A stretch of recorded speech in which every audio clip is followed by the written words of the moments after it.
ಹನುಮನಗಾಳ ಗುರುಗಳು ಇರ್ಬೋದು, ಕಾಶ್ಯಪ್ನವರು ಇರ್ಬೋದು, SR ಕಾಶ್ಯಪ್ನವರು, ಈಗಿನ ಕಾಶ್ಯಪ್ನವ್ರ ತಂದೆಯವರು. ದಯಮಾಡಿ ಏ ಡಾಕ್ಟ್ರ ಅಣ್ಣರ ಒಂದು 2 ನಿಮಿಷ, ನಾ ಬರೀ 4-5 ನಿಮಿಷ ಮುಗಿಸ್ಬಿಡ್ತಾನೆ. ಯಾರ್ಯಾರಿಗೆ ನಿಮಗೆ ಟಿವಿ ಹೇಳಕ್ ಕೊಡಬೇಕು ಎಲ್ಲದನ್ನು ಹೇಳ್ತೇವೆ. ದಯಮಾಡಿ ಇರ್ರಿ, ಅವಸರ ಮಾಡಬೇಡ್ರಿ.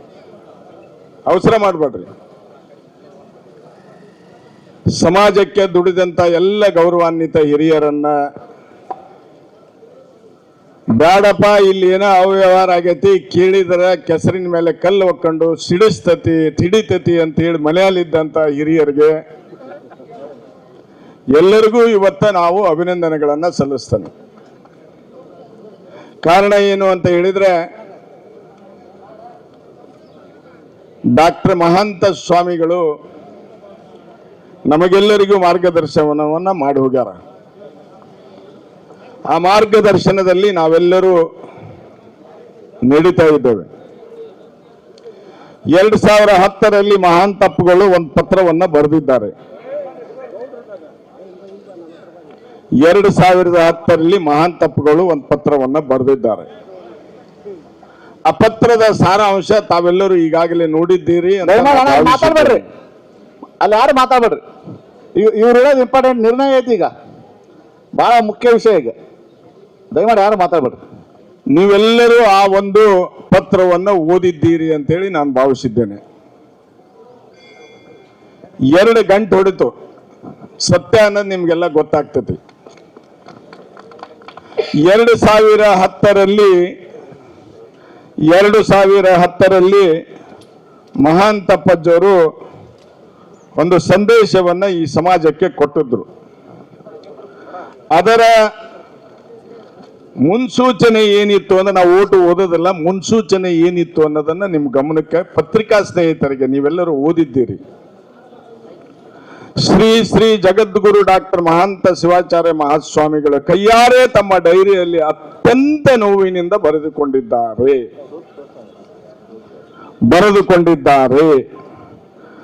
ಪಂಚಮಸಾಲಿ ಸಮಾಜದ ಜನತೆಗೆ ಮುನ್ಸೂಚನೆ. ಅವರ ಹಸ್ತಾಕ್ಷರದ ಮೇಲೆ ಎಲ್ಲ ಸಂಪೂರ್ಣ ಪ್ರತಿ ಇಲ್ಲದೆ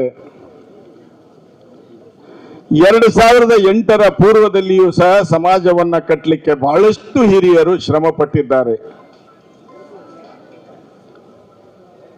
ಆ ಸಮಾಜದ ಸಂಘಟನೆಯಿಂದ ಇವತ್ತು ನಾವೆಲ್ಲರೂ ಎಲ್ಲೋ ಒಂದ್ ಕಡೆ ಒಗ್ಗಟ್ಟಾಗಿದ್ವಿ. 2008ರಲ್ಲಿ ಜಗದ್ಗುರುಗಳು ಬಂದಾಗ ಬಹಳ ಆರಾಮದವೆ ಅಂತ ನಾವು ತಿಳ್ಕೊಂಡಿದ್ವಿ. 2010ರಲ್ಲಿ ಬರೆದಂತ ಪತ್ರವನ್ನ ನೋಡಿ ಮನಸ್ಸಿಗೆ ಬಹಳಷ್ಟು ಗಸಿವಿಸಿ ಮತ್ತು ನೋವು, ಅವರ ಜೀವದ ಕುತ್ತನ್ನ ನಾವು ಇದರಲ್ಲಿ ಓದಿದ್ದೇವೆ. ನನಗೆ ನಿನ್ನಿಲ್ಲ ಮೊನ್ನೆ ಒಬ್ಬ ಯಜಮಾನ್ರು ಹೇಳಿದ್ರು, ನನಗೆ ಅವರ ಹೆಸರು ನೆನಪಿಲ್ಲ, ಅವರು ಇರುವ ಕೋಣೆಗೆ ಪೆಟ್ರೋಲ್ ಉಗ್ಗಿದ್ರಂತ. ಸತ್ಯವನ್ನ ಹೇಳ್ತಾ ಇದ್ದೇನೆ, ಅವರ ಇರುವ ರೂಮಿಗೆ ಪೆಟ್ರೋಲ್ ಉಗ್ಗಿದ್ರಂತೆ. ಕಾರಣ ಏನು? ಸನ್ಮಾನ್ಯ ನಮ್ಮ ಹಿರಿಯರು, ನಮ್ಮ ಸಹೋದರರು ಆದಂತಹ ಧರ್ಮದರ್ಶಿಗಳಾದಂತಹ ಪ್ರಧಾನ ಧರ್ಮದರ್ಶಿಗಳು ಮತ್ತು ಈ ಸಮಾಜವನ್ನ ಕಟ್ಟಿ ಬೆಳೆಸಲಿಕ್ಕೆ ಪ್ರಯತ್ನವನ್ನ ಮಾಡಿದಂತ ಸನ್ಮಾನ್ಯ ದಿಂಡೂರವರು, ಸಮಾಧಾನದಿಂದ ಕೇಳ್ರಿ, ಒಂದು 10 ನಿಮಿಷ ಮುಗಿಸ್ಬಿಡ್ತಾನೆ. ದಿಂಡೂರವರು ಇದೇ ರೀತಿ ಶ್ರೀಗಳ ಕೋಣೆಗೆ ಹೋಗಿದ್ರಂತೆ. ಹೋದಾಗ ಅವರು ಸಮಾಜವನ್ನ ಕಟ್ತಾನೆ ಅಂತೀರಿ, ತಾಲೂಕಾ ಘಟಕದಾಗ ಎಷ್ಟೈತಿ, ರಾಜ್ಯ ಘಟಕದಾಗ ಎಷ್ಟೈತಿ, ಜಿಲ್ಲಾ ಘಟಕದಾಗ ಎಷ್ಟೈತಿ ಅಂತ ಲೆಕ್ಕ ಕೇಳಿದಾಗ, ಏ ಸ್ವಾಮಿ, ಋಣದ ಕೂಳು ತಿಂತಿದಿ, ಹೋಗ್ ನೀನು, ನಮಗೆ ಯೋಗ್ಯ ಇಲ್ಲ, ಹೋಗ್ ನೀನು ಅನ್ನಂತ ಒಂಟಕ್ಷರದಾಗ ಮಾತನ್ನ ಹೇಳಿ ಕಳಿಸಿದ್ದು ಇದರಲ್ಲಿ ಉಲ್ಲೇಖ ಆಗಿದೆ. ಅಂತ ತಪಸ್ವಿಗಳಿಗೆ ಈ ರೀತಿ ಅವಹೇಳನಕಾರಿ ಮಾತು ಮತ್ತು ಋಣದ ಕೂಳು ತಿಂತಿದೆ ಅಂತ ಹೇಳಿದಾಗ ಇವತ್ತ ನಮ್ಮ ನಿಮ್ಮಂತವರ ಪಾಡೇನು? ಅದರ ನಂತರ ಡಾಕ್ಟರ್ ಸಿದ್ಧಲಿಂಗ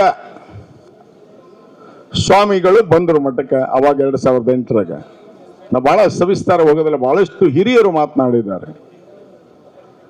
ಅವರಿಗೂ ಇದೇ ರೀತಿ ಇಲ್ಲ ಸಲ್ಲದ ಆಪಾದನೆಗಳನ್ನ ಕೊಟ್ಟು ರಾತ್ರೋರಾತ್ರಿ ಹೊರಗೆ ಹಾಕಿದ್ದು ನಿಮ್ಮ ಗಮನಕ್ಕೆ ಐತಿ. ಕರ್ನಾಟಕ ರಾಜ್ಯ ಅಷ್ಟೇ ಇಲ್ಲ, ಹೊರ ರಾಜ್ಯದೊಳಗೂ ಐತಿ.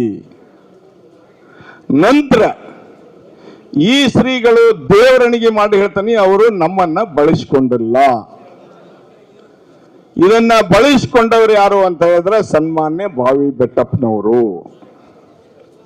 2.5 ವರ್ಷದಿಂದ ನಾವು ಲೆಕ್ಕವನ್ನ ಕೇಳ್ಕೊಂತ ಬಂದಿದ್ದೇವೆ.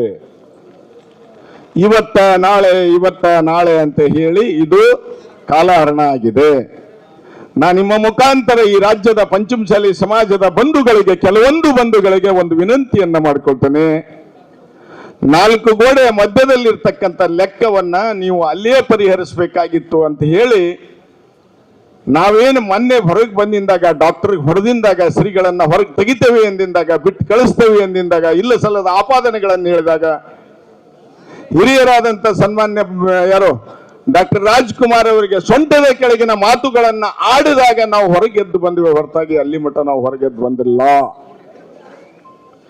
ಏನಿವತ್ತ ಕೇಳ್ತಾ ಇದ್ದಾರಲ್ಲ ನನ್ನ ಹಿರಿಯರು, ಯಾರೋ 2-3 ಮಂದಿ ಕೇಳಿದ್ರು. ಇಡೀ ಕರ್ನಾಟಕ ರಾಜ್ಯದೊಳಗೆ ನಾನು ರಾಜ್ಯ ಸುತ್ತಾ ಇದ್ದೇನೆ. 6 ರಾಜ್ಯಗಳ ಗಡಿ ಪ್ರದೇಶಕ್ಕೆ ಹೋದಾಗನು ಸತಿಗೆ ಯಾರು ನನ್ ಕೇಳಿಲ್ಲ. ಒಬ್ಬರೋ ಇಬ್ಬರೋ ಫೋನ್ಯಾಗ ಕೇಳಿದ್ರು. ಏನಂತ ಕೇಳಿದ್ರು ಅಂದ್ರೆ, ಗೋಡೆ ಮಧ್ಯದಲ್ಲಿ ಕೇಳಬೇಕಾಗಿತ್ತು ಅಣ್ಣವ್ರ ಅಂದ್ರು. ನಾವು ಹೇಳಿದ್ವಿ 2.5 ವರ್ಷದ ದಿವಸದಿಂದ ಗೋಡೆ ಮಧ್ಯದಲ್ಲಿ ಕೇಳ್ತಾ ಇದ್ದೇವೆ. ಭಕ್ತರು 5 ರೂಪಾಯಿ ಕೊಟ್ಟವ 2008ರಿಂದನೂ ಕೇಳ್ತಾ ಇದ್ದಾನ ಅಂದ್ರ ಅಲ್ಲಿನೂ ನಾವು ಸಹ ಕೇಳ್ತಿದ್ದಲ್ಲ. ಬಾವಿ ಬೆಟ್ಟಪ್ಪನವರು ಯಾವಾಗ ತಮ್ಮ 2008ರಿಂದ 2026ರವರೆಗೆ ಸುದೀರ್ಘವಾಗಿ ಮಾತನಾಡಿದ್ರಲ್ಲ, ಆ ಮಾತಿನಲ್ಲಿ ಬಾವಿ ಬೆಟ್ಟಪ್ಪನವ್ರು ಹೇಳಿದ್ದು ನಾನಲ್ಲ. ಏನಂತ ಹೇಳಿದ್ರು ಅಂದ್ರೆ, ನಾನು ಹೇಳುವುದು ಸತ್ಯ ಸತ್ಯ ಸತ್ಯ ಸತ್ಯವನ್ನೇ ಹೇಳ್ತೇನೆ ಅಂತ ಹೇಳಿದ್ರು. ಅವಾಗ ಹೇಳ್ರಿ ಅಣ್ಣವ್ರ ಅಂತೇಳಿ ನಾವು ಬಹಳ ಕುತೂಹಲದಿಂದ ಸಭೆಯೊಳಗಿದ್ವಿ. ಮಾತನಾಡ್ತಾ ಏನ್ ಹೇಳಿದ್ರು ಅಂದ್ರೆ, ಇಲ್ಲಿದ್ದಂತ ಚಂದ್ರಶೇಖರ ಪೂಜಾರ, ಇಲ್ಲಿದ್ದಂತ ಧರ್ಮದರ್ಶಿ ಉಮಾಪತಿಯವರು ಈ ವ್ಯವಹಾರದಲ್ಲಿ 7 ಕೋಟಿ ರೂಪಾಯಿಗಳನ್ನ ನುಂಗಿದ್ದಾರೆ ಅನ್ನೋ ಶಬ್ದ ಹೇಳಿದ್ರು. ಇದಕ್ಕೆ ಚಪ್ಪಾಳೆ ಹೊಡಿತಾರೆ ನುಂಗಿದ್ಕ? ಅದಕ್ಕ ನಾ ಕೇಳಿದ್ವಿ. ಕೇಳ್ರಿ ದಯಮಾಡಿ ಕೇಳ್ರಿ. ನಾವ್ಯಾರು ವೈರಿಗಳಲ್ಲ ಅವ್ರಿಗೆ, ನಮ್ಮ ಸಹೋದರರವರು. ನಾವ್ಯಾರು ಯಾರ ಬಗ್ಗೆ ಮಾತನಾಡ್ತಾ ಇಲ್ಲ. ಬೆವರು ಸುರಿಸಿದ ಹಣದಿಂದ 5 ರೂಪಾಯಿ ಕೊಟ್ಟವ, 50 ಲಕ್ಷ ಕೊಟ್ಟವ, 5 ಕೋಟಿ ಕೊಟ್ಟವ, ಆಸ್ತಿ ಕೊಟ್ಟವ. ಅದು ಅಲ್ಲದೇನೆ ಈ ಮಠದಲ್ಲಿ ಕಸ ಹೊಡೆದವ. ಎಲ್ಲರೂ ಒಂದೇ. ಆ ಸಂದರ್ಭದಲ್ಲಿ ನಾನು ಸನ್ಮಾನ್ಯ ಉಮಾಪತಿ ಅಣ್ಣವ್ರಿಗೆ, ಅಣ್ಣರ 1 ನಿಮಿಷ ನಾನು ಹೇಳ್ತೇನೆ ಇದಕ್ಕ ಅಂತ ಕೇಳಿದೆ. ಉಮಾಪತಿ ಅಣ್ಣವರು ಹಿರಿಯರು, ಗೌರವಾನ್ವಿತ ವ್ಯಕ್ತಿ, ಸಮಾಜವನ್ನ ಕಟ್ಟಲಿಕ್ಕೆ ಬಹಳಷ್ಟು ಶ್ರಮ ಪಟ್ಟಂತವ್ರು. ಅವಾಗ ಹೇಳಿದಾಗ, ನೀನ್ ಮಾತಾಡಬೇಡ, ನೀನ್ ಸಂಬಂಧ ಇಲ್ಲ, ನಿನ್ನ ಮೊದಲ ಕರೆದಿಲ್ಲ ನಾವು ಅಂದ್ರು. ಸತ್ಯವನ್ನ ಹೇಳ್ತಾ ಇದ್ದೇನೆ. ರೆಕಾರ್ಡ್ ಮುಂದೆ ಒಂದು ದಿವಸ ಪೊಲೀಸ್ ಡಿಪಾರ್ಟ್ಮೆಂಟ್ ಅವ್ರು ಹೊರಗೆ ಹಾಕ್ತಾರ. ಅದನ್ನ ಅದು ಹೋಗೈತಿ, ಈಗ SFL ರಿಪೋರ್ಟ್ಗೆ ಹೋಗೈತಿ, ಹಾಕ್ತಾರ. ನೀ ಸಂಬಂಧ ಇಲ್ಲ, ನೀ ಬರಬೇಡ, ನಿಂದೇನೈತ್ ಮಾತು, ಹೋಗೋ ಅಂತ ಹೇಳಿದ್ರು. ರೆಕಾರ್ಡ್ ಆಗಿದೆ. ನಾನು ಅವಾಗ ಹೇಳಿದೆ, ನಾನು ಸಂಬಂಧ ಇಲ್ಲ ಅಂತ ಹೇಳಿದ್ರೆ ಇಲ್ಲಿರುವುದು ಸೂಕ್ತ ಅಲ್ಲ, ಇಲ್ಲಿರುವುದು ಸೂಕ್ತ ಅಲ್ಲ. ಅದಕ್ಕೆ ನಾನು ಹೊರಗೆ ಹೋಗ್ತೇನೆ. ದಯಮಾಡಿ ನೀವೇನ್ ನಿರ್ಣಯ ತಗೊಂತೀರಿ ಅದಕ್ಕೆ ನಮ್ಮ ಬದ್ಧತೆ ಐತಿ. ಯಾಕಂದ್ರೆ ನಮ್ಮ ಹಿರಿಯರು 4 ಗೋಡಿ ಮಧ್ಯದೊಳಗೆ ನೀವು ನಿರ್ಣಯವನ್ನ ಮಾಡ್ತೀರಿ ಅಂತ ವಿಶ್ವಾಸ ಅದೇ. ಅಂದು ನಾನು ಎದ್ದಾಗ ಎಲ್ಲರೂ ಕೂಡಿ ನನ್ನ ಔಚಿಡಿದು ಹೋಗ್ಬೇಡ ಅಂದ್ರು. ಸನ್ಮಾನ್ಯ PD ಶಿರೂರವರು, ಹಾವೇರಿಯ ನನ್ನ ಹಿರಿಯರು, ಧರ್ಮದರ್ಶಿಗಳು, ಸೋಮಣ್ಣವರು ನನ್ನ ಮಾತು ಕೇಳ್ರಿ, ಹೋಗ್ಬೇಡ್ರಿ ಅಂದ್ರು. ಹಿರಿಯರಾದಂತ ಬಾವಿ ಬೆಟ್ಟಪ್ಪನವರು 2 ಗಲ್ಲವನ್ನು ಹಿಡಿದು ಹೋಗ್ಬೇಡ ಸೋಮಣ್ಣ ಅಂತ ಹೇಳಿದ್ರು. ಸನ್ಮಾನ್ಯ ಇವರು ಯಾರೋ ದಿಂಡೂರವರು ಹೋಗ್ಬೇಡಪ್ಪ ಅಂದ್ರು. ಇಷ್ಟೆಲ್ಲ ಹಿರಿಯರು ಹೋಗ್ಬೇಡ ಅಂತಾರ ಅಂದ್ರ ಉಮಾಪತಿ ಅಣ್ಣವ್ರು ನಾನು ಹೋಗು ಅಂದಾರ ಅಂದ್ರ ಎಲ್ಲೋ ಒಂದ್ ಕಡೆ ಇದು ಲೆಕ್ಕ ಸುದ್ದ ಆಗ್ತತಿ, ಕುಂದೂರು ಅಂತ ಹೇಳಿದ್ರು. ಮತ್ತೆ ಕೂತೆ ನಂತರ ಮಾತನಾಡ್ತಾ ಸನ್ಮಾನ್ಯ ಬಾವಿ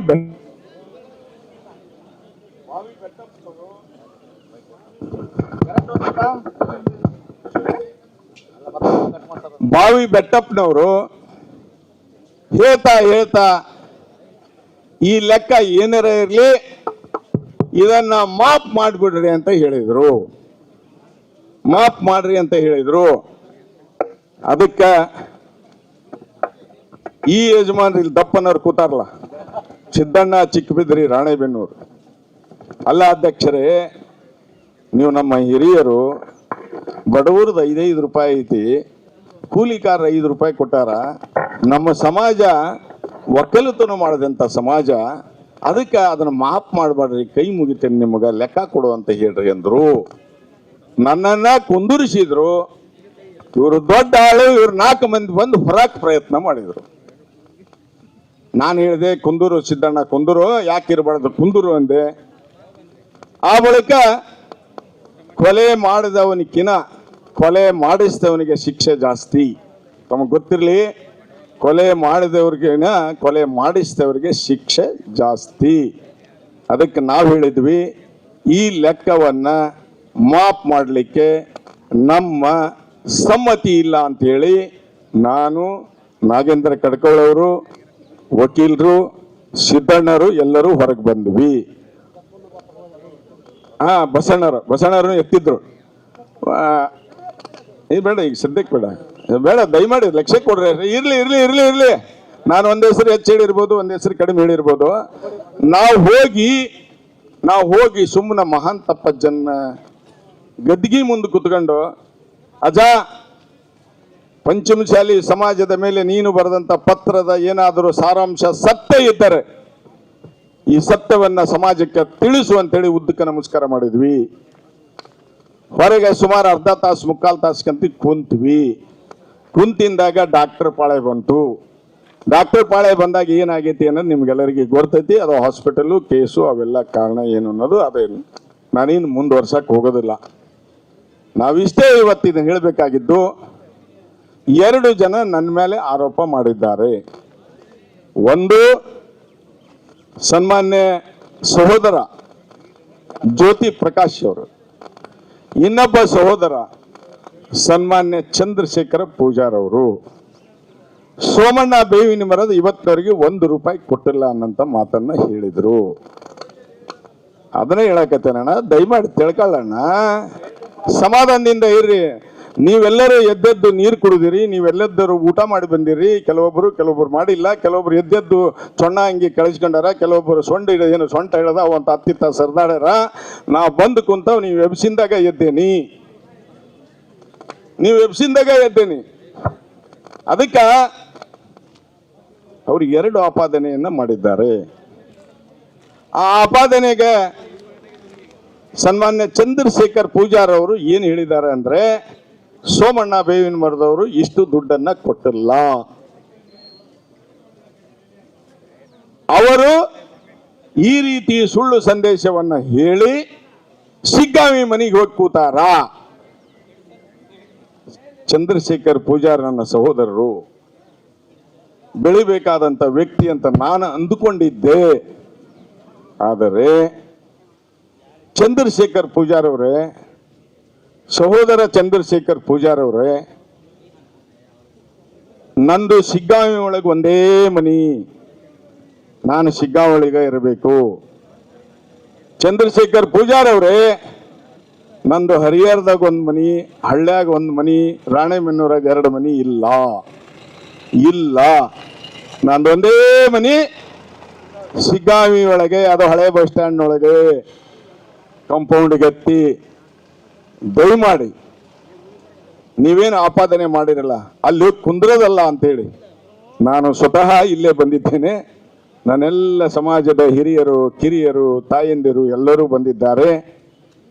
ನಾನು ನಿಮಗೆ ವಿನಂತಿಯನ್ನು ಮಾಡಿಕೊಳ್ತೇನೆ, ನಾನು ಯಾವ್ಯಾವಾಗ ಸಮಾಜಕ್ಕೆ ದುಡ್ಡನ್ನ 2008ರಿಂದ ಇವತ್ತಿನ ಮಟ್ಟ ಕೊಟ್ಟನಿ ಅನ್ನೋದ ಬಹಿರಂಗವಾಗಿ ಹೇಳ್ತಾನಿ. ನೀವು ಕೊಟ್ಟಿಲ್ಲ ಅಂತೇಳಿ ಹೇಳ್ರಿ. ಅರುಣ್ ಕುಮಾರ್ ಪೂಜಾರ್ ಸಹೋದರ ಒಂದು ತಾಕತ್ತು ಮತ್ತು ದಮ್ಮನ್ನ ನಿಮಗೆ ಕೊಟ್ಟಿದ್ದಾನೆ. ಅದನ್ನ ನಾನು ಹೇಳಲಿಕ್ಕೆ ಪ್ರಯತ್ನವನ್ನ ಮಾಡ್ತೇನೆ. ಅದರ ಜೊತೆಗೆ ಸನ್ಮಾನ್ಯ ಜ್ಯೋತಿ ಪ್ರಕಾಶ್ ಅಣ್ಣ ಲೆಕ್ಕ ಬರೀತಾರ, ಅದ್ರ ಕೂಡ ಟರಾವ್ ಪಾಸ್ ಮಾಡ್ತಾರ.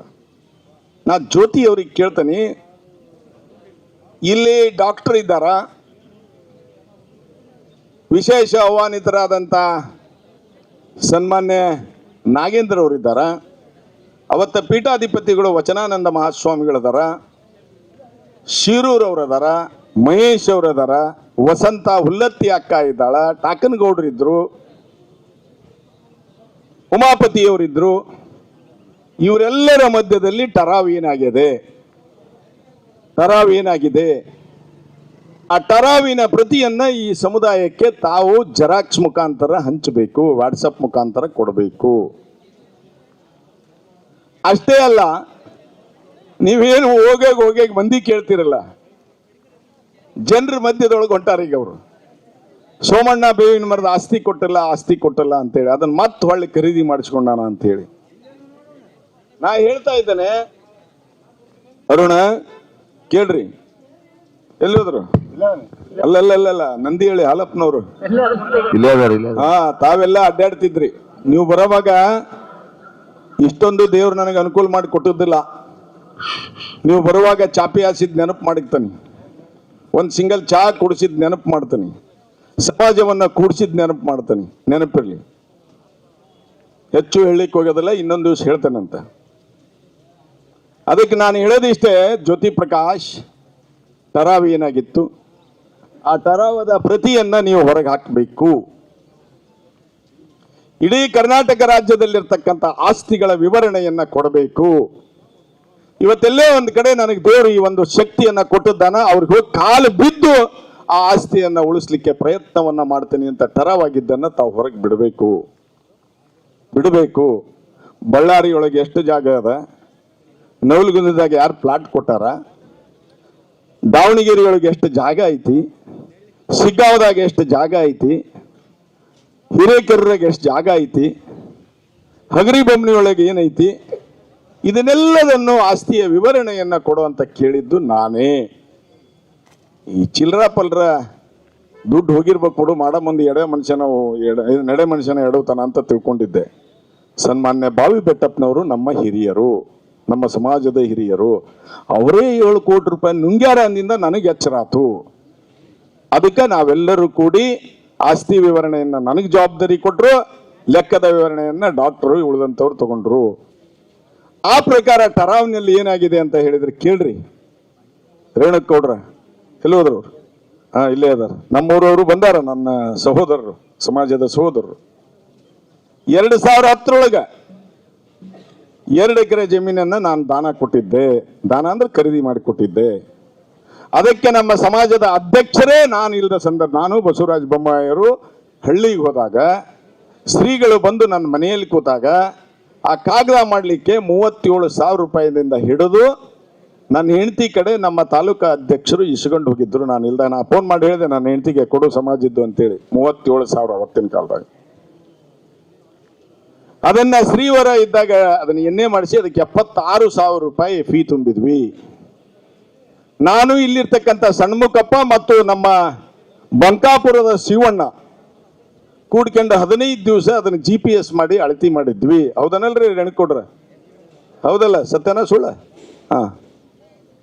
ಮಾಡಿದಾಗ ಅದು ದೂರ ಆಕತಿ ಅಂತೇಳಿ ಕೆಲವೊಬ್ರು ಸಮಸ್ಯೆಯನ್ನ ಮಾಡಿದ್ರು. ಅವತ್ತಿನ ಸಂದರ್ಭದೊಳಗೆ 15 ವರ್ಷ ದೂರ ಅಂತ ಅಂದದ್ದು ಸತ್ಯ. ನಮ್ಮ ಹಿರಿಯರು, ನಾನು ಬೊಮ್ಮಾಯಿಯರಿಗೆ ಹೇಳಿದಾಗ ಅವರು ಆಗ್ಲಿ ಬಿಡು ಸೋಮಣ್ಣ, ಇನ್ನೊಂದು ಜಾಗ ತಗೊಂಡು ಮಾಡೋಣ ಅನ್ನಂತ ಮಾತನ್ನ ಹೇಳಿದ್ರು. ಅವ್ರ ಪಾಪ ಅವ್ರ ಬಗ್ಗೆ ಇಲ್ಲಿ ಆಪಾದನೆ ಮಾಡೋದಿಲ್ಲ, ಪ್ರಶಂಸೆಯನ್ನು ಮಾಡಿಸ್ತಾನೆ. ಈ ಸಮುದಾಯದ ವತಿಯಿಂದ ಅವರಿಗೆ ಅಭಿನಂದನೆಗಳನ್ನು ಸಲ್ಲಿಸ್ತಾನೆ.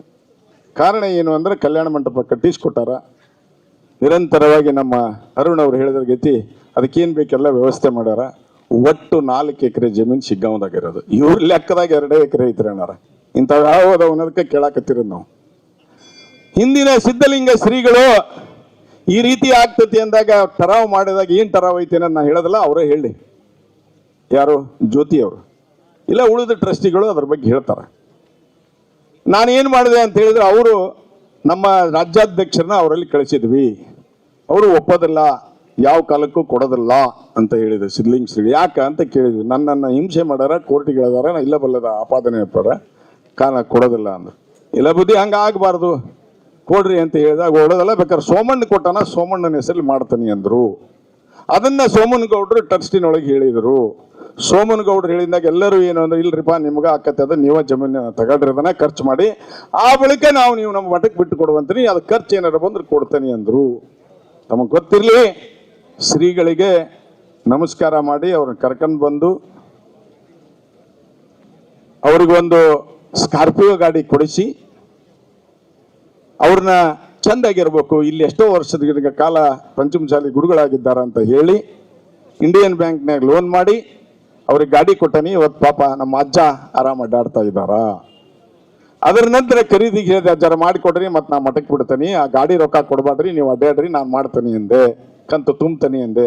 ಆಯ್ತಪ್ಪ ಬರ್ತಾನೆ ಅಂದ್ರು. ಸಬ್ ರಿಜಿಸ್ಟರ್ ಆಫೀಸಿಗೆ ಬರೋದ್ರಾಗ ಇವ್ರು ಒಂದು ಪತ್ರ ಬರೆದಿದ್ರಿ. ಏನಂತೇಳಿ, ಯಾರೋ ಆ ಆಸ್ತಿಯನ್ನ ಪರಬಾರೆ ಮಾಡ್ತಾರ, ಅದನ್ನ ಪರಬಾರೆ ಮಾಡಬಾರ್ದು ಅಂತ ಸಬ್ ರಿಜಿಸ್ಟರ್ಗೆ ಪತ್ರ ಬರೆದ್ರು. ಮತ್ತೆ ನಾ ಖರೀದಿ ಮಾಡಿಸ್ಲಿಲ್ರಿ, ಅದನ್ನ ಆ ಗಾಡಿ ಕೊಟ್ಟು ಅಜ್ಜಿಗೆ ಕೊಟ್ಬಿಟ್ಟನಿ. ಯಾಕ್ರಪ್ಪ ಹಿಂಗ್ ಮಾಡಿದ್ರಿ, ವಿಶ್ವಾಸಘಾತಕ ಕೆಲಸ ಯಾಕೆ ಮಾಡಿದ್ರಿ ಅಂತ ಕೇಳಿದ್ರ, ಆಗದಾಗೆ ತಗೋರಿ ಮಾಡ್ರಿ ಅಂದ್ರು. ಸಬ್ ರಿಜಿಸ್ಟರ್ ಆಫೀಸ್ನಾಗ 21,20,000 ರೂಪಾಯಿ ಇದ್ದ ಚೆಕ್ ಕೊಟ್ಟು, 11,20,000 ರೂಪಾಯಿ ಇದ್ದ ಕೆನರಾ ಬ್ಯಾಂಕಿನ ನನ್ನ ಹೆಸರಲ್ಲಿದ್ದಂಥ ಚೆಕ್ ಕೊಟ್ಟು, 10 ಲಕ್ಷ ರೂಪಾಯಿನ ಇಂಡಿಯನ್ ಬ್ಯಾಂಕ್ ಹಾವೇರಿ ಚೆಕ್ ಕೊಟ್ಟು, 1,76,000 ರೂಪಾಯಿ ಸ್ಟಾಂಪ್ ಡ್ಯೂಟಿ ತುಂಬಿ ಕೊಟ್ಟಂತ ಆಸ್ತಿಯನ್ನ ಉಳಿಸಬೇಕು ಅಂತ ಹೇಳಿ ಖರೀದಿ ಮಾಡಿಸಿದೆ. ಖರೀದಿ ಕಾಗದ ತಂದು ಇವರೆಲ್ಲರ ಎದುರಿಗೆ ಗುರುಗಳ ಕೈಯಲ್ಲಿ ಕೊಟ್ಟೆ. ಹೇಳಿದೆ, ನೀವು ಯಾವಾಗ ಬೇಕು ಅವಾಗ ಖರೀದಿ ಮಾಡಿಸ್ಕರ್ರಿ, ನಾನು ಹೊಳ್ಳಿ ಮಠಕ್ಕೆ ಕೊಡ್ತೇನೆ ಅನ್ನೋಂಥದ್ದನ್ನ ಹೇಳಿದ್ದೇನೆ. ನನ್ನ ಆಸ್ತಿ ಅಲ್ಲ. ಈಗೂ ನಿಮ್ಗೆಲ್ಲರಿಗೂ ವಿಶ್ವಾಸದಿಂದ ಹೇಳ್ತಾ ಇದ್ದೇನೆ, ಆ 2 ಎಕರೆ ಜಮೀನು ಮಠದ್ದು. ಇನ್ನೂ 10 ಸಲ ಹೇಳ್ತಾನೆ, ರೆಕಾರ್ಡ್ ಮಾಡಿಕರ್ರಿ. ಯಾವಾಗಾರ ನಾನು ಬಾಯಿ ತಪ್ಪಿದ್ರೆ ನೀವು ಕೇಳುವಂತ್ರಿ. ಅದು ಮಠದ್ದೇ ಆಸ್ತಿ. ಅದನ್ನ ಬಿತ್ತರಿಸ್ಬಿಟ್ರಿ, ಸೋಮಣ್ಣ ಖರೀದಿ ಮಾಡಿಸ್ಕೊಂಡಾನ ಅಂತ ಹೇಳಿ. ಮೊನ್ನೆ ಒಬ್ಬರು ಇಲ್ಲಿ ಸಭೆ ತಣ್ಣಗ ಕುಂತಿದ್ದೆ ನಾನು, ನನ್ನ ಎಬ್ಸಿದ್ರಿ ಇವರು. ನಾಗರಾವಿನ ತಲೆ ಏನಿರ್ತದ ತುಳಿದ್ಬಿಟ್ಟ, ನಾ ಎದ್ದು ಬಿಟ್ಟೆ. ಬಂದು ಹೇಳಿದ್ರು, ಯಾಕಪ್ಪ? ಅವ್ರೆಲ್ಲರೂ ಅಂದ್ರೆ ಅದಲ್ಲ ಅಂತ. ನಾ ಹೇಳಿದೆ ಅವ್ರಿಗೆ, ಯಾರೇ ಪ್ರಶ್ನೆ ಮಾಡಿದ್ರು ಸರಿಯಾದಂಥ ಪ್ರಶ್ನೆಯನ್ನು ಕೇಳ್ತಾರ, ಸಮಂಜಸವಾದಂಥ ಉತ್ತರವನ್ನು ಕೊಡ್ಬೇಕು ನೀವಂತ. ಆ ಮನುಷ್ಯ ಏನು ಹೇಳಿದ ಅಂದ್ರೆ, ಅಕ್ಷರಶಃ ಸುಳ್ಳು ಹೇಳ್ತಾ ಇಲ್ಲ, ರೆಕಾರ್ಡ್ ಮಾಡ್ಕರ್ರಿ. ಏನಂತ ಹೇಳಿ, ನನಗ ಉಮಾಪತಿಯವರೇ ಹೇಳಿ ಕಳ್ಸಾರ, 2 ಎಕರೆ ಜಮೀನನ್ನ ಡಾಕ್ಟರ್ ನಿಮ್ಮ ಹೆಸರಲ್ಲಿ ಮಾಡಿಕೊಟ್ಟಾರ, ಇದು ಸರಿನಾ ಅಂತ ಕೇಳಿದ್ರು ಹೊನ್ನಾಳಿಯವರು. ನಾನು ಹೇಳಿದೆ, ತಮ್ಮ ಎಲ್ಲರೂ ಇವರೆಲ್ಲ ನಡಿ ಅಂದ್ರು. ತಮ್ಮ ಯಾವಾಗಲೂ ಹೇಳ್ಬಾರ್ದು. ಆ ಶಿಕ್ಷಕರ ದಿನಾಚರಣೆಗೆ ಹೋದಾಗ ಹೇಳ್ತಾನೆ, ಒಬ್ಬ ವಿದ್ಯಾರ್ಥಿ ಒಬ್ಬ ಶಿಕ್ಷಕನಿಗೆ ಎದ್ದು ಪ್ರಶ್ನೆ ಮಾಡಿದಾಗ ಸರಿಯಾದಂಥ ಉತ್ತರವನ್ನು ಕೊಡಬೇಕಾದ್ದು ಶಿಕ್ಷಕನ ಕರ್ತವ್ಯ. ಇರಲಿಲ್ಲ ಅಂದ್ರೆ ನಾಳೆ ಬಾರಪ್ಪ ಹೇಳ್ತಾನೆ ಅಂತ ಹೇಳಬೇಕು. ಹಿಂಗೆಲ್ಲವೂ ಅನೇಕ ವಿಷಯಗಳು ನಡೆದಾವು. ಅದಕ್ಕೆ ಬಹಳಷ್ಟು ಗಂಭೀರವಾಗಿ ಅವರು ಮಾತನಾಡಿದ್ದಾರೆ. ನನಗೇನು ಈ ಬಿಸಿಲು ಹತ್ತವಲ್ದು.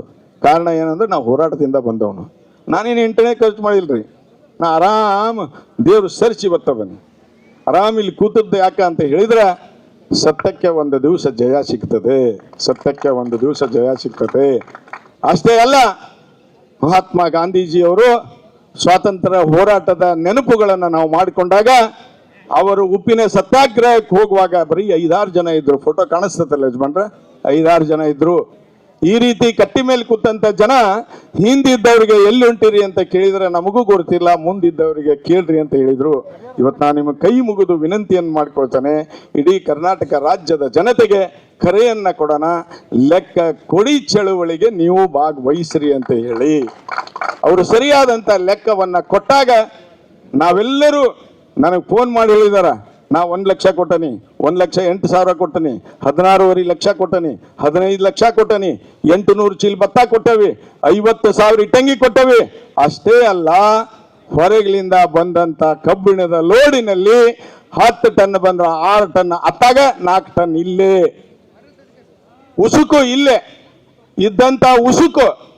ಇದನ್ನ 200 ರೂಪಾಯಿ ಏನದು ರಾಯಲ್ಟಿ ಮೇಲೆ ತಂದಂತ ಉಸುಕನ್ನ ಮೆಟ್ರೋ ಬೆಂಗಳೂರಿಗೆ ಹೊಡೆದಿದ್ದೀರಿ ಅಣ್ಣ, ಗೊತ್ತಿಲ್ಲ ಅಂತ ತಿಳ್ಕೊಂಡಿರ. ನಿಂತ ಕಾಲ ಮೇಲೆ ಜಾಲಾಡಿಸುವಂತ ಶಕ್ತಿ ಮಹಾಂತಜ್ಜ ಕೊಟ್ಟಾನ. ಅದಕ್ಕ ಸಿಮೆಂಟು ಯಾರ ಮನೆಗೆ 300 ಚೀಲ ಹೋತು, ಯಾರ ಮನೆಗೆ 200 ಚೀಲ ಹೋತು, ಬರೆದು ಕೊಡಲೇ ನೀನು ಅಂತ ಹೇಳಿ ಸೈನ್ ಮಾಡಿಸಿದ್ದು ಸುಳ್ಳ ಕರೇನ್ರಿ ಸನ್ಮಾನ್ಯರೇ? ಹೇಳ್ರಿ, ಸಮಾಜದ ದುಡ್ಡಿದು, ನಂದಲ್ಲ ನಿಮ್ಮದಲ್ಲ. ಅದಕ್ಕೆ ನಾ ಹೆಚ್ಚು ಮಾತನಾಡ್ಲಿಕ್ಕೆ ಹೋಗೋದಿಲ್ಲ. ಈಗಾಗಲೇ ಅರುಣ್ ಕುಮಾರ್ ಪೂಜಾರ್ ಅವರು, ನಮ್ಮ ಹಿರಿಯರು ಬಹಳಷ್ಟು ಜನ ಮಾತನಾಡಿದ್ದಾರೆ. ಇದು ಪ್ರಾರಂಭ, ಇದು ಅಂತ್ಯ ಅಲ್ಲ ಅನ್ನುವಂತ ಒಂದು ಸಂದೇಶವನ್ನ ತಮಗೆ ಕೊಡ್ತಾ, ಅಲ್ಲ ಇರ್ಲಿ, ಅದೆಲ್ಲರಿಗೂ ಗೊತ್ತು. ಆ ಮಾತನಾಡಿದ್ದು ಎಲ್ಲಿ ಬೈಲಿಗೆ ಬರ್ತೈತಿ ಅಂತ ಹೇಳಿ DVR ಅನ್ನ ಹೊತ್ಕೊಂಡು ಹೋಗ್ಬಿಟ್ರಿ. ರಾತ್ರೋರಾತ್ರಿ ಕಟ್ ಮಾಡಿ, ಅದು ಚಾವಿ ತರಿಸಿ ಕುರ್ಚಿ ಹಾಕಿ ಅದನ್ನ ತಗೊಂಡೋಗಿದ್ದೆ ಯಾರ ಮನೆಗೆ? ಯಾರ ಮನೆಗೆ? ಕದ್ದವ್ರ ಮನೆಗೆಲ್ಲ, ಹೇಳಿದವ್ರ ಮನೆಗೆ. ಕದ್ದವ್ರು ಬೇರೆ, ಹೇಳಿದವ್ರು ಬೇರೆ. ಯಾವಾಗಲೂ ಕಳವು ಮಾಡವ ಒಂದೇನಾರ ಹುಡುಕಿರ್ತಾನ ಸುಳುವ, ಹಂಗೆ ಸುಳುವು ಕೊಟ್ಟವ್ರ ಮನೆಗೆ. ಅದಕ್ಕೆ ನಿಮ್ಮ ಕೊಡುಗೆ ಏನು? ಈಗೇನು ಟ್ರಸ್ಟಿ ಒಳಗಿದ್ದಿರಲ್ಲ, ನಿಮ್ಮ ಕೊಡುಗೆ ಏನು, ಈ ಸಮುದಾಯದ ಕೊಡುಗೆ ಏನು ಅನ್ನೋದನ್ನ ಬಹಿರಂಗವಾಗಿ ಚರ್ಚೆ ಆಗಲಿ. ನಾನು ವಿನಂತಿಯನ್ನು ಮಾಡ್ಕೊಳ್ತಾ ಇದ್ದೇನೆ ಇನ್ನೂ ನಿಮಗೆ, ಯಾರಾದರೂ ಹಂಗ ಹಿಂಗ ಮಾತನಾಡುವವ್ರಿಗೆ ಹೇಳ್ರಿ, ಈ ಒಂದು ಸ್ವಾತಂತ್ರ್ಯ ಕೊಡಿಸಿದಂತ ಸಮುದಾಯದ ಧೀರ ಮಹಿಳೆಯ ವಂಶಸ್ಥರಲ್ಲಿ ನಾವು ಹುಟ್ಟಿದಂಥವ್ರು. ಈ ಒಂದು ಗಟ್ಟಿತನದಿಂದ ನಾವು ಲೆಕ್ಕವನ್ನ ತೆಗೆದುಕೊಂಡಾಗ ಮುಂದೆ ಬರ್ತಕ್ಕಂಥವ್ರು ಯಾರು 1 ಪೈಸಾ ಬಳಸೋದಿಲ್ಲ. ಈಗ ನಾವು ಬಿಗಿ ಮಾಡಿ ಅದನ್ನ ಪದ್ಧತಿ ಪ್ರಕಾರ ತಗೋಬೇಕು. ಅವ್ರ ಆಪಾದನೆ ಅಂತ ಏನಾದರೂ ಮನಸ್ಸಿನಲ್ಲಿ ತಿಳ್ಕೊಂಡ್ರೆ ಇದು ಆಪಾದನೆ ಅಲ್ಲ. ಸಮಾಜದ ದುಡ್ಡು, ದೇವರ ದುಡ್ಡು, ಗುರುಗಳ ದುಡ್ಡು ಉಳಿದ ಕಟ್ಕೊಂಡ್ರೆ ಬೆಂಕಿ ಕಟ್ಕೊಂಡಂಗ ಅಂತ ನಮ್ಮವ್ವ ಹೇಳ್ತಿದ್ಲು. ಅದಕ್ಕೆ ನಾವೇನು ಹೇಳ್ತಾ ಇದ್ದೇವೆ ಅಂದ್ರೆ, ಸಮಾಜದ ದುಡ್ಡು, ದೇವರ ದುಡ್ಡು, ಗುರುಗಳ ದುಡ್ಡು, ಅಣ್ಣ ತಮ್ಮಂದಿರ ದುಡ್ಡು ಲೂಟಿ ಹೊಡೆದವ್ರು ಯಾರು ಇದ್ರೆ ಅದನ್ನ ಉಡಿದಾಗ ಬೆಂಕಿ ಕಟ್ಕೊಂಡಂಗ ಅನ್ನಂಥದ್ದನ್ನ ಸ್ಪಷ್ಟ ಸಂದೇಶವನ್ನ ನಾ ಕೊಡ್ತಾ, ಈಗಾಗಲೇ ನಮ್ಮ ಡಾಕ್ಟರ್ 3 ವಿಚಾರಗಳನ್ನ ತಮ್ಮ ಎದುರಿಗೆ ತಂದಿದ್ದಾರೆ.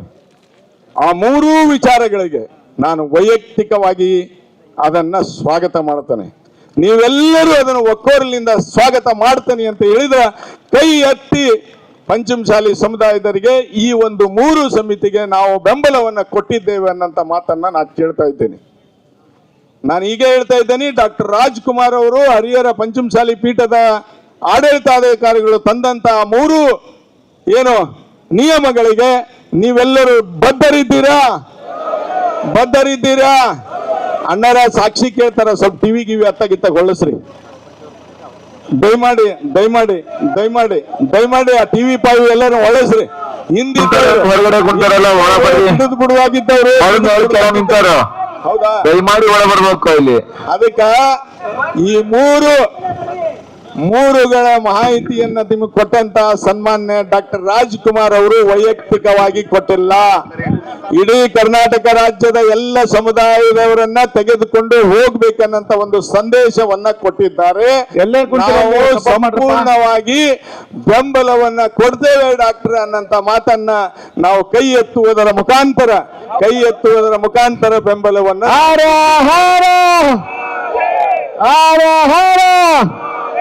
ಜೈ ಪಂಚಮಸಾಲಿ,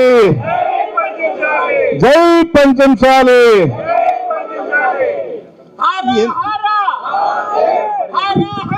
ಬೇಕೇ ಬೇಕು, ಬೇಕೇ ಬೇಕು, ಬೇಕೇ ಬೇಕು, ಬೇಕೇ ಬೇಕು, ಬೇಕೇ ಬೇಕು, ಬೇಕೇ ಬೇಕು.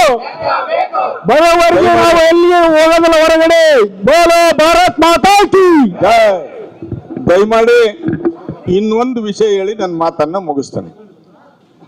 ಇನ್ನು ಒಂದು ವಿಷಯ, ಎಲ್ಲ ವಿಷಯದ ಲೆಕ್ಕಪತ್ರದ ಸನ್ಮಾನ್ಯ ನಮ್ಮ ಪ್ರಕಾಶ್ ವಕೀಲರು ಹೇಳಿದ್ದಾರೆ. ಪ್ರಕಾಶ್ ವಕೀಲರು ಒಂದನ್ನ ಮರ್ತಿದ್ದಾರೆ, ನಾನು ಹೇಳ್ತೇನೆ.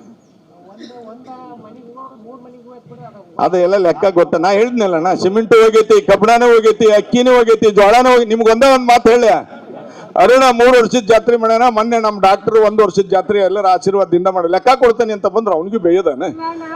ಒಂದೇ ನಿಮಿಷ ಇರ್ಲಿ, 1 ನಿಮಿಷ ಎಲ್ಲ ಮಾತಾಡಿದ್ದೇವೆ. ಈ ನಿರ್ಣಯಗಳಂತ ಸಂದರ್ಭ ಇದು. ಅದಕ್ಕ ನಾ ಏನ್ ಹೇಳಿದ್ವಿ ಅಂತ ಹೇಳಿದ್ರೆ, ಸ್ವಾಮಿಗಳ ಬಗ್ಗೆ ಒಂದು ಮಾತನ್ನ ನಾನು ಸ್ಪಷ್ಟಪಡಿಸಿ ಕೈ ಬಿಟ್ಬಿಡ್ತೇನೆ. ಇಲ್ಲಿಯ ದುಡ್ಡನ್ನ, ಪಾದ ಪೂಜೆ ಮಾಡಿದ ಭಕ್ತರ ಕೊಟ್ಟಂತ ದುಡ್ಡನ್ನ ಶ್ವಾಸದ ಮಠಕ್ಕೆ ಒಯ್ತಾರ ಅಂತ ಅವ್ರ ಆರೋಪ. ನಾ ಕೇಳ್ತೀನಿ, 6 ವರ್ಷದಾಗ ಅವರು ಕ್ಯಾವಿ ಹೆಂಗೆ ಹಾಕ್ಯಾರ. ಯಾವುದೇ ಒಂದು ಸತ್ಪುರುಷರ ವತಿಯಿಂದ ಅವರ ತಂದೆ ತಾಯಿ ಉದರದಲ್ಲಿ ಅವರು ಜನಿಸಿದ್ದಾರೆ. ಅವರು ಅಂತಾರಾಷ್ಟ್ರೀಯ ಮಟ್ಟದ ಒಬ್ಬ ಯೋಗಪಟು. ಸನ್ಮಾನ್ಯ ಟ್ರಸ್ಟಿಗಳೇ, ಮಹಾಂತಜ್ಜನ್ ತಂದವರು ನೀವ, ಸಿದ್ಧಲಿಂಗಜ್ಜರ್ ತಂದವರು ನೀವ, ವಚನಾನಂದ ಸ್ವಾಮಿ ತಂದರು ನೀವ. ನಾವೇನಾದ್ರೂ ತಂದೇವೇನ್ರಿ? ಅವರ ತಂದಿರ ಅವತ್ತೇನು ಹೇಳಿದ್ರು? ಅವ್ರ ಸಂಪುಟ ಪತ್ರದಲ್ಲಿ ಏನ್ ಹೇಳಿದ್ರು ಓದಿರಲ್ಲ ತಾವೆಲ್ಲರೂ? ಏನು ಹೊಗಳಿ ಇಟ್ರು. ಇವತ್ತ ಇಲ್ಲಿಂದ ಅಲ್ಲಿಗೆ ದುಡ್ಡು ಹಾಕ್ತಾರ ಅಂತ ಹೇಳ್ತಾರ. ನಾ ಹೇಳ್ತಾ ಇದ್ದೇನೆ, ನಮ್ಮ ಸಮಾಜ ಎಲ್ಲೇ ಒಂದು ಕಡೆ ಪುಣ್ಯ ಮಾಡಿದೆ. ಕಾರಣ ಏನು ಅಂದ್ರ, ಅಂತಾರಾಷ್ಟ್ರೀಯ ಮಟ್ಟದೊಳಗ ಆ ಒಬ್ಬ ಸ್ವಾಮೀಜಿ ಹೆಸರನ್ನ ತೆಗೆದುಕೊಂಡಂತವ್ರನ್ನ ನೀವೇ ತಂದಿರಿ, ನಾವು ತಂದಿಲ್ಲ. ನೀವೇ ತಂದು ಇವತ್ತ ಬೇಡ ಅಂದ್ರೆ ಯಾವ ಲೆಕ್ಕ ರೀ? ಹಾಸ್ಯಾಸ್ಪದವಾದಂತ ಮಾತುಗಳನ್ನು ದಯಮಾಡಿ ಆಡಬಾಡ್ರಿ. ಆಡಿದ್ರೆ ಅಲ್ಲಿ ಎಲ್ಲೇ ಒಂದ್ ಕಡೆ ಸಮಾಜಕ್ಕೆ ಸಂದೇಶ ಹೋಗ್ತತಿ. ಅದ್ರ ಜೊತೆಗೆ ಅವರು ದುಡ್ಡನ್ನ ತೆಗೆದುಕೊಂಡಾರ ಅಂತಾರೆ. ಒಂದು ದಿವಸನೂ ಅವರು ಲೆಕ್ಕಕ್ಕೆ ಅಥವಾ ಪತ್ರಕ್ಕೆ ಚೆಕ್ಕಿಗೆ ಸಹಿ ಮಾಡಿಲ್ಲ. ಈ ಮಠದಿಂದ 10 ರೂಪಾಯಿ ತೆಗೆದುಕೊಂಡು ಹೋಗಿಲ್ಲ. ಅವರು ಇದ್ದಂತ ಗಾಡಿ ಶ್ವಾಸದಿಂದ ಮೊದಲು ಮಾಡಿದಂತ ಗಾಡಿ. ಅವರು ಸ್ವತಃ ಶ್ವಾಸ ಬಿಡುವಾಗ 30 ಲಕ್ಷ ರೂಪಾಯಿ ಇತ್ತು ಅವ್ರ ಅಕೌಂಟ್ನಾಗ. 30 ಲಕ್ಷ ನಾವು ಚೆಕ್ ಮಾಡೇವ್ರಿ, ಯಾರ್ಯಾರ ಅಕೌಂಟ್ನಾಗ ಯಾರು ಇತ್ತು. 2000 ಪೂರ್ವದಾಗ ಟ್ರಸ್ಟಿಗಳ ಆದಾಗ ವಯಸ್ಸು ಎಷ್ಟಿತ್ತು, ಅವ್ರ ಲೆಕ್ಕ ಎಷ್ಟು ಇತ್ತು ಅಂತ ನಾವು ನೋಡೇವಿ, ತರ್ತೇವೆ ಮುಂದಿನ ದಿವಸ. ಅವ್ರದ್ದಿತ್ತು 27-8 ಲಕ್ಷ ರೂಪಾಯಿ ಅಷ್ಟೇ ಅದಾರ ಅವ್ರ ಅಕೌಂಟ್ನಾಗ. ಅಜ್ಜ ಮತ್ತೆ ಈ ರೊಕ್ಕ ಏನ್ ಮಾಡಿದ್ರಿ ಅಂತ ಒಳಗೆ ಕೇಳೇವ್ ನಾವು. ಆ ರೊಕ್ಕನ ನಾನು ಇದನ್ನೆಲ್ಲ ಲಾನ್ ಮಾಡಿಸಿದ್ದೇನೆ, ಒಳಗೆ ಇಂಟೀರಿಯರ್ ಮಾಡಿಸಿದ್ದೇನೆ, ಇಲ್ಲಿರ್ತಕ್ಕಂಥ ಎಲ್ಲ LED ಬೋರ್ಡ್ ಅನ್ನ ನಾನೇ ಹಾಕ್ಸೀನಿ, ಇಲ್ಲಿರ್ತಕ್ಕಂಥ ಗಿಡ ಮರಗಳಿಗೆ ತಗಲುವಂತ ಖರ್ಚನ್ನ ನಾನೇ ಕೊಟ್ಟಿದ್ದೇನೆ ಅನ್ನಂತ ಮಾತನ್ನ ಶ್ರೀಗಳು ಹೇಳಿದ್ದಾರೆ. ಅದಕ್ಕೆ ನಾವು ವಿನಂತಿಯನ್ನು ಮಾಡ್ತೇನೆ, ನನಗೇನು ಬಹಳ ಸಮಯ ಆಗಿಲ್ಲ, ನಿಮಗೂ ಬಹಳ ಸಮಯ ಆಗಿಲ್ಲ. ನಾವು ಭೂಮಿ ತಾಯಿಯ ಮೇಲೆ ವಿಶ್ವಾಸವನ್ನ ಇಟ್ಟು ಮಹಾದೇವನಿಂದ ಮಳೆಯ ಮೇಲೆ ಆಧಾರಿತ ಸಂಬರಾಗಿ ಕೆಲಸ ಮಾಡಂತವರು. ಒಬ್ಬ ಯೋಗ್ಯ ರೈತ ಇಡೀ ದೇಶಕ್ಕೆ ಅನ್ನ ಕೊಡ್ತಕ್ಕಂಥವ. ಒಬ್ಬ ಯೋಗ್ಯ ಯೋಧ ದೇಶವನ್ನ ಕಾಯ್ತಕ್ಕಂಥವ್ರು. ಅಂತ ರಕ್ತಕ್ಕೆ ಜನಿಸಿದಂತ ನಾವು ಕೈ ಒಡ್ಡುವವರೆಲ್ಲ ಕೊಡುವರು ಅನ್ನಂತ ಸಂದೇಶವನ್ನ ಕೊಡ್ತಾ, ನಾನು ಈಗಾಗಲೇ ಹೇಳಿದ ಎಲ್ಲ ವಿಷಯಗಳನ್ನ ಯಾರಾದರೂ ಸಂಜೆ ಮುಂದೆ ನಿಮ್ಗೆ ಯಾರು ಫೋನ್ ಮಾಡಿದ್ರು ಮತ್ತೆ ನನಗೆ ಫೋನ್ ಹಚ್ಚಬೇಡ್ರಿ, ಅರುಣಿಗೆ ಫೋನ್ ಹಚ್ಚಬೇಡ್ರಿ, ಇಲ್ಲಿದ್ದಂಥ ಗೌಡ್ರಿಗೆ ಫೋನ್ ಹಚ್ಚಬೇಡ್ರಿ, ನಂದೇಳಿಯವ್ರಿಗೆ ಹಚ್ಚಬೇಡ್ರಿ, ಯಾರಿಗೆ ಹಚ್ಚಬೇಡ್ರಿ. ಗೊತ್ತೈತಪ್ಪ, ನಿಮ್ಗೊಂದು ಡೇಟ್ ಕೊಡ್ತಾರಂತ, ಎಲ್ಲರೂ ಕೂಡಿ ನಿರ್ಣಯ ಮಾಡಿ ಒಂದು ಡೇಟ್ ಕೊಡ್ತಾರಂತ ಈಗಾಗಲೇ ಡಾಕ್ಟರ್ ಹೇಳಿದ್ದಾರೆ. ಅದಕ್ಕೆ ನಾವು ಏನೇನು ಕಾಲಕ್ಕೆ ನಿರ್ಣಯವನ್ನ ತೆಗೆದುಕೊಳ್ಬೇಕನ್ನಂತ ನಿರ್ಣಯವನ್ನ ನಾವು ಮಾಡ್ತೇವೆ. ಅದಕ್ಕೆ ನೀವೆಲ್ಲರೂ ಕೂಡಿ ಬದ್ಧರಿದ್ರೆ, ಇನ್ನು ಬಹಳಷ್ಟು ಜನ ಹಿರಿಯರು ಹೊರಗಡೆ ಇದ್ದಂಥವರ ಅಭಿಪ್ರಾಯವನ್ನು ಸಹ ನಾವು ಸಂಗ್ರಹಿಸಿ, ಬಹಳಷ್ಟು ಜನ ನಮ್ಮವರು ದೊಡ್ಡವರು ಅದಾರ, ಅವರ ಅಭಿಪ್ರಾಯವನ್ನು ಸಂಗ್ರಹಿಸಿ ನನ್ ಕೂಡ ಬಹಳಷ್ಟು ಜನ ಹಿರಿಯರು ಮಾತನಾಡಿದ್ದಾರೆ. ಅತಿರಥ ಮಹಾರಥ ದೊಡ್ಡವರ ರಾಜಕಾರಣಿಗಳು ಸಹ ಮಾತನಾಡಿದ್ದಾರೆ. ಯಾವ ಕಾರಣಕ್ಕೂ ನೀವು ಬಿಡಬಾರ್ದು ಅನ್ನೋ ಲೆಕ್ಕ ಕೇಳಬೇಕು ಅಂತೇಳಿ ನಾನು ನಿಮಗೂ ಕೇಳ್ತಾ ಇದ್ದೇನೆ. ಯಾವ ಕಾಲಕ್ಕೂ ನೀವು ಇಲ್ಲಿ ಕುಂದ್ರದನ್ನು ಬಿಡಬಾರ್ರಿ, ಹಂತವಾಗಿ ಕರೆದಾಗ ಬರ್ರಿ ಅನ್ನಂತ ವಿನಂತಿಯನ್ನ ಮಾಡಿ, ಮತ್ತೊಮ್ಮೆ ಮಹಾಂತ ಸ್ವಾಮಿಗಳ ಸಾವು ಯಾವ ರೀತಿ ಆಯಿತು ಅನ್ನೋದನ್ನ ಇಲ್ಲಿರ್ತಕ್ಕಂಥ ಸರ್ಕಾರದ ಅನುದಾನ, ಬಿಜೆಪಿ ಇರಲಿ, ಕಾಂಗ್ರೆಸ್ ಇರಲಿ ಅಥವಾ JDS ಇರಲಿ, ಇನ್ನೊಂದಿರಲಿ, ಯಾರ್ಯಾರು ಪ್ರಯತ್ನವನ್ನ ಮಾಡಿ ಕಷ್ಟಪಟ್ಟು ಇದಕ್ಕೆ ಏನು ದುಡ್ಡನ್ನ ತಂದು ಕೊಟ್ಟಾರಲ್ಲ, ನಾವು ವೇದಿಕೆಯ ಮುಖಾಂತರ ಡಾಕ್ಟರನ್ನ ಮೀರಿ, ನಿಮ್ಮೆಲ್ಲರನ್ನು ಮೀರಿ ಈ ರಾಜ್ಯದ ಮುಖ್ಯಮಂತ್ರಿಗಳಿಗೆ ವಿನಂತಿಯನ್ನು ಮಾಡಿಕೊಳ್ತಾನೆ, ಈ ರಾಜ್ಯದ ಹಿರಿಯರಿಗೆ ವಿನಂತಿಯನ್ನು ಮಾಡಿಕೊಳ್ತಾನೆ, ಸರ್ಕಾರದ ದುಡ್ಡು ವಿನಿಯೋಗ ಆಗಬೇಕ ಹೊರತಾಗಿ ಅದು ಜನರಿಂದ ಬಂದಂತ ಟ್ಯಾಕ್ಸ್ ದುಡ್ಡು ವಿನಿಯೋಗ ಆಗಬೇಕು ಹೊರತಾಗಿ ಅದು ಅವ್ಯವಹಾರ ಆಗಬಾರದು, ಇದಕ್ಕೆ ತನಿಖೆ ಆಗಬೇಕು ಅನ್ನೋಂಥ ಒತ್ತಾಯವನ್ನು ಸಹ ನಾವು ಮಾಡ್ತಾ ಇದ್ದಾನೆ. ಅದ್ರ ಜೊತೆಗೆ ಶ್ರೀಗಳು ಯಾವ ರೀತಿ ಸಂಕಷ್ಟದಲ್ಲಿ ಬದುಕಿದರು, ಹಾಸ್ಪಿಟಲ್ನಲ್ಲಿ ಹೋದಾಗ ಏನಾಯ್ತು, ಅವರ ಸಾವು ಯಾವ ರೀತಿ ಆಯ್ತು, ಅವರಿಗೆ ಅವತ್ತು ಯಾರು ಊಟ ಕೊಡ್ತಿದ್ರು, ಇದನ್ನೆಲ್ಲದನ್ನು ತನಿಖೆ ಆಗಬೇಕು ಅನ್ನೋಂಥ ಒತ್ತಾಯವನ್ನ ಸಮಾಜದ ಹಿತದೃಷ್ಟಿಯಿಂದ ನಾವು ಒತ್ತಾಯವನ್ನ ಮಾಡ್ತೇವೆ.